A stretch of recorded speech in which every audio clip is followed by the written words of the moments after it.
সবাইকে স্বাগত জানিয়ে আজকের ব্লগটা শুরু করছি।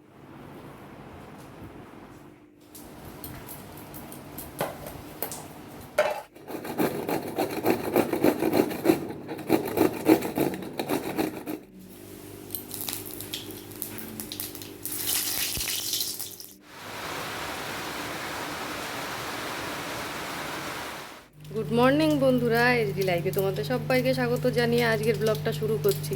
তো দেখো বন্ধুরা, ঘুম থেকে উঠের থেকেই দেখছি বৃষ্টি। দেখেছো কীরকম বৃষ্টি হচ্ছে? আজকে সারাদিনের মতন হয়ে গেল সব কাজ। তো দেখতে থাকো তোমরা, তারপরে এরপরে কি করি এই বৃষ্টির মধ্যে সারাদিন ধরে। দেখো বন্ধুরা, আমি কিন্তু ছাদে যাওয়ার অনেক আগে উঠে পড়েছি। উঠে কিন্তু আগে জামা কাপড় ধুয়ে ঠাকুর ঘর মুছে গোপাল জাগিয়ে গোপাল সেবা দিয়ে নিয়েছি। দিয়ে তারপর আজকে যেহেতু বৃহস্পতিবার, মায়ের লক্ষ্মী পুজো হয়, লক্ষ্মী মায়ের পুজো হয় আর কি। তো সেই জন্য ঘর টটগুলোও নামিয়েছি, নামিয়ে বাসনগুলো সব এক জায়গায় করে রেখে তারপরে আমি জল গরম চা এসব করেছি। করে তারপরে ওর বাবা বেরোলো, তারপর আমিও একটু চা খেয়ে নিলাম। নিয়ে তারপরে দেখো এই যে ঘর মুছতে শুরু করেছি। তো ঘরটা মোছা হয়ে গেলে পরে তারপর ঠাকুরের বাসনগুলো মাজবো, মেজে তারপর আবার একটু বেরোতে হবে। কেননা আজকে যেহেতু বৃহস্পতিবার, শুধু ফুলে পুজো হবে না, তার সঙ্গে বেলপাতা, দুব্বো, তারপর পান কলা এগুলো সবই লাগবে, আমের পল্লব, সেগুলো আনতে আমাকে বেরোতেই হবে। আর যেহেতু বৃষ্টি পড়ছে আজকে, এই কাজটা আর অন্য কাউকে দিয়ে আমি করাতেও পারবো না। আর ছেলেকে যতক্ষণে আমি তুলে পাঠাবো, ও যতক্ষণে যাবে ততক্ষণে আমার কিন্তু স্নান পুজো সবই হয়ে যাবে। তো দেখো, কথা বলতে বলতে কিন্তু আমার ঘরটা মোছা হয়ে গেল। এবারে আমি ঠাকুরের বাসনগুলো মেজে নেব। তো ঠাকুরের বাসন মানে মাজতে মাজতে তোমাদের আমি কোকোর বিষয়ে দুটো কথা বলি। তো বন্ধুরা, আমি আমার আগের ভিডিওতে কোকোর বিষয়ে বলেছি যে আমাদের কোকোটা হঠাৎ করে মারা গেল। হঠাৎ করে বলতে ও এমনি কিছুদিন ধরেই ভুগছিল। তোমরা তোমাদের মধ্যে অনেকেই হয়তো ভেবেছো যে একটু ভিডিও তোমরা দেখতে পাবে ভিডিওটাতে, যেহেতু থাম্বনেলে আমি কোকোর ছবিটা দিয়েছি। আমার ভিডিওটা না দেওয়ার একটাই কারণ, মানে দিতে না পারার একটাই কারণ, সেটা হলো আসলে আমার গ্যালারিতে না কোকোর ভিডিও নেই। কেননা আমার এই ফোনটা তো বেশি দিনের না, নতুন ফোন। আগের ফোনটাতে আমার কোকোর আগের অনেকগুলো ভিডিওই ছিল, কিন্তু এই ফোনটা কেনার পরে এই কোকো অসুস্থ হয়েছিল, সেই সময় একটা ভিডিওই আমি করেছিলাম। আর এই প্রায় 10-11 দিন আগে আমি ইউটিউবে কোকোর অসুস্থ অবস্থাতে একটা ভিডিও দিয়েছিলাম। তো সেই ভিডিওটা না আমার গ্যালারি থেকে ডিলিট হয়ে গেছে। তো বন্ধুরা, তোমাদের মধ্যে যদি কেউ দেখতে চাও কোকোর ভিডিও, তাহলে তোমরা আমার আগের ভিডিওগুলো দেখবে, ওখানে তোমরা কোকোকে দেখতে পাবে। কিছু মনে করো না তার জন্য ভিডিওটা দিতে পারিনি বলে। আমি তো তোমাদের বললাম কি কারণে দিতে পারিনি। আর ও তো কৃষ্ণনগরে ডাক্তার দেখাতে গিয়ে ওখানে গিয়ে মারা গেছে। তারপরে আর বাড়ি আনা হয়নি, কেননা প্রচণ্ড বৃষ্টি পড়ছিল। আমাদের এই পাড়ার মোড় অবধি নিয়ে এসে তারপরে ওখান থেকেই ওকে নিয়ে গেছে সমাধি দিতে। আর বৃষ্টির জন্য আমিও বেরোতে পারিনি, সেই কারণে শেষ মুহূর্তেরও ভিডিও করতে পারিনি।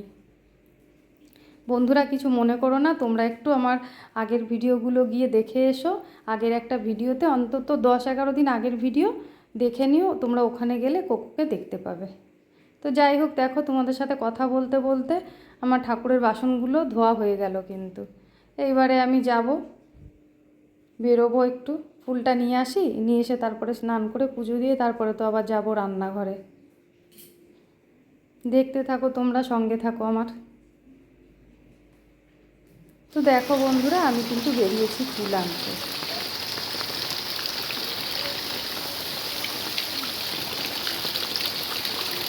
দেখো বন্ধুরা, এই রাস্তায় কেমন জল জমেছে। দেখো ড্রেনের জল সব রাস্তায়। এই অবস্থাতে বাড়িতে এসে কি আর স্নান না করে ঘরে ঢোকা যাবে? এসে আমাকে স্নান করেই ঢুকতে হবে। কি আনন্দ পেয়েছিলাম জানো তো বন্ধুরা, রাস্তা দিয়ে যখন আমি যাচ্ছিলাম, বাড়ির থেকে বেরিয়েছি বেশিক্ষণ না, ব্যাস খুব জোর বৃষ্টি নেমে গেল। ঝেপে বৃষ্টি নেমেছে, আর আমি তো ফোন সঙ্গে নিয়ে বেরিয়েছিলাম। ঠিক মতন ভিডিও করতে পারলাম না, কোনো মতে একটু করেছি, কেননা ফোনটা আমার ভিজে যাচ্ছিল। তো যাই হোক, তখনই আমি ভাবছিলাম যে ভালোই হলো, জোরে বৃষ্টি পড়ছে, বাড়িতে এসে তো আমাকে স্নান করতেই হবে। আমি একটু বৃষ্টিতে ভিজে ভিজে চান করব। কত আনন্দ করে বাড়ি আসলাম। আর বাড়িতে ঢুকতে না ঢুকতেই দেখো বৃষ্টিটা কেমন একদম কমে গেল। এখন আর কি করা যাবে, আমার কপালটাই খারাপ। তো দেখো আমি এসে কি করলাম, ওর বাবার একটা লুঙ্গি, বাসি লুঙ্গি ছাড়া ছিল, সেই লুঙ্গিটা আমি বাইরে বার করেই রেখে গেছিলাম, যেহেতু এসে চান করব ঠিক করেই গেছি। তো সেইটাও ধুয়ে দিলাম। আর ছেলে কালকে কোকোকে দিয়ে এসে তারপর বাড়িতে রাত্রে এসে স্নান করেছে, তো জামা প্যান্টগুলো বাইরেই রেখে দিয়েছিল, সেগুলো ধুয়ে আমি এখন স্নান করব, স্নান করে পুজো দিয়ে রান্নাঘরে যাব। তো দেখো বন্ধুরা, আমি কিন্তু স্নান করে পুজো দিয়ে তারপর পরোটা আনিয়েছিলাম, যেহেতু বেলা হয়েছে অনেকটা, একটু বৃষ্টিটা কমলো, কাজলকে দিয়ে পরোটা নিয়ে কাজল, আমি আর ছেলে তিনজনে মিলে খেয়ে নিলাম, খেয়ে তারপরে রান্নাঘরে এসেছি। তো দেখো ওদিকে ডাল ভাত কিন্তু আমি বসিয়ে দিয়েছি, আর এইখানে দেখো ঝিঙের চোকলাগুলো আমি কেমন করে ছাড়িয়েছি। আসলে ঝিঙেটা না আমি আজকে একটু ছেঁচকি করব। আমাদের বাড়িতে ঝিঙেটা যে সবাই খুব পছন্দ করে তা কিন্তু না, আমাদের বাড়িতে ঝিঙে কেউ খুব একটা পছন্দ করে না। আর যদিও বা খায়, হয় পোস্ত আর নয়তো পাঁচমিশালি তরকারি হলে তার মধ্যে ঝিঙে দেওয়া হয়। তো আমি ভাবলাম রোজ রোজ একই রকম রান্না করি, আজকে না একটু অন্য রকম করেই করি, সেই জন্য ভাবলাম যে তাহলে একটু ঝিঙের ছেঁচকিই করি। তো দেখো আমি এই যে গ্রেটারে গ্রেট করে নিচ্ছি ঝিঙেটা, ওপরে ছোট ইয়েটা আছে আর এই নিচের দিকে বড়টা, আমি বড়টা দিয়েই গ্রেট করে নিচ্ছি, কেননা ওপরেরটায় করলে পরে একেবারে গলে যাবে। আর দেখো আমি যখনই গ্রেটারে কিছু গ্রেট করতে যাই না, আমার না হাত কেটে যায়, আজকেও সেরকম অবস্থাই হয়েছিল, কিন্তু যাই হোক দেখা গেল আমার হাতটা কাটেনি, একটু লেগেছে।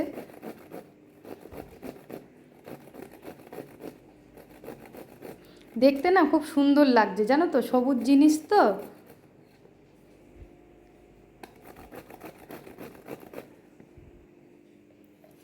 তো দেখো বন্ধুরা, সবগুলো ঝিঙে আমি গ্রেট করে নিয়েছি, নিয়ে এই যে একটুখানি নুন মাখিয়ে রেখে দেব, একটা ঝুড়ির মধ্যে ঢেলে রেখে দেবো, তারপরে যেটুকুনি জল ঝরবে তারপরে আমি চিপে নেব।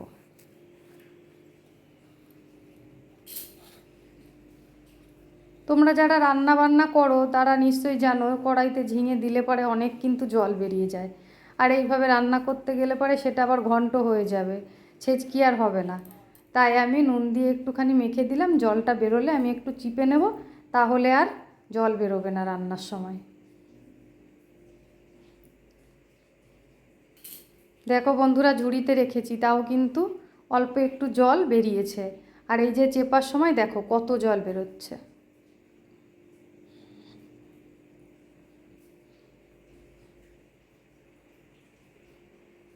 তো এইভাবে আমি পুরো ঝিঙেটাই চিপে তুলে নেব।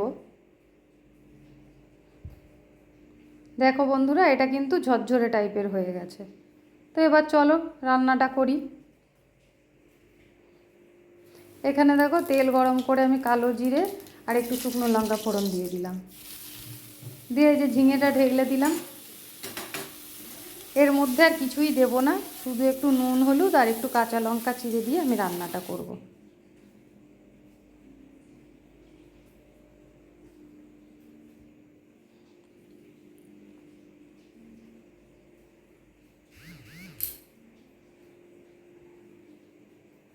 দেখো বন্ধুরা, কাঁচা লঙ্কা আমি চিড়ে রেখেছিলাম দিয়ে দিয়েছি। আর তোমরা যারা মিষ্টি খেতে পছন্দ করো অবশ্যই কিন্তু মিষ্টিটা দিও, মিষ্টি না দিলে কিন্তু এটা স্বাদটা লাগবে না। দেখো বন্ধুরা, আমার রান্না হয়ে গেছে, এই যে ঝিঙে ছেচকি আর এই যে ডাল টমেটো দিয়ে একটু ধনে পাতাও দিয়েছি, আর এই যে পেঁপের তরকারি। রান্না বান্না হয়ে যাওয়ার পর ঠিক করলাম একটু আমের চাটনি করব, এই যে আম কেটে রেখেছি, এবার চাটনিটা করবো, হলেই হয়ে যাবে। তারপরে তো চলে এসছে, স্নান করবে, খেতে দিতে হবে, তো স্নান করতে করতে আমার আমের চাটনিটা হয়ে যাবে। দেখতে থাকবে বন্ধুরা তারপরে কি করি। তো রান্না বান্না হয়ে যাওয়ার পরে দেখো বন্ধুরা, আমরা খেতে বসেছি, আজকে দুজনে একসাথেই বসেছি। ওই দেখো পটলের ছেচকিটা, সরি ঝিঙের ছেচকিটা দিয়ে ও কিন্তু খাচ্ছে, আর আমিও নিয়ে বসেছি, আমি এখনও শুরু করিনি। তোমরা দেখো এই যে আমের চাটনিটা আমি করেছি, এটা কিন্তু ঝোল ঝোল, আমার না এই ঝোল ঝোল চাটনিটাই বেশি ভালো লাগে মাখা মাখা ওই চাটনির থেকে। তো আমি বেশিরভাগই চাটনি করলে এইভাবে ঝোল ঝোল করেই করি, আমার ছেলেও খুব ভালোবাসে। তো বন্ধুরা খাওয়া দাওয়া করে নিই, আবার পরে আসছি। দেখো বন্ধুরা, আমি ছাদে এসেছি জামা কাপড় মেলতে। যেহেতু সকাল থেকে বৃষ্টি পড়ছে, সঙ্গে সঙ্গে স্নান করে আর মেলতে পারিনি, একসাথে সবগুলো নিয়েই মেলতে এসেছি। তো জামা কাপড় কটা মেলে নিয়ে আমি একটুখানি বসি, রোজই বসি, সেই কারণেই আমি একবারে সব কাজ সেরে সুরে ছাদে আসি। তো দেখো কীরকম বৃষ্টি পড়ছে। তো আগের যে জামা কাপড়গুলো আমি মেলে রেখেছিলাম, সেইগুলো মানে কালকে যেগুলো মেলে রেখেছিলাম, বৃষ্টি তো কদিন ধরেই হচ্ছে, সেইগুলো তুলে নিয়ে আমি আজকেরগুলো মেলে দেবো। তো বন্ধুরা, আজকের ভিডিওটা এই পর্যন্তই। ভালো লাগলে লাইক কমেন্ট করো।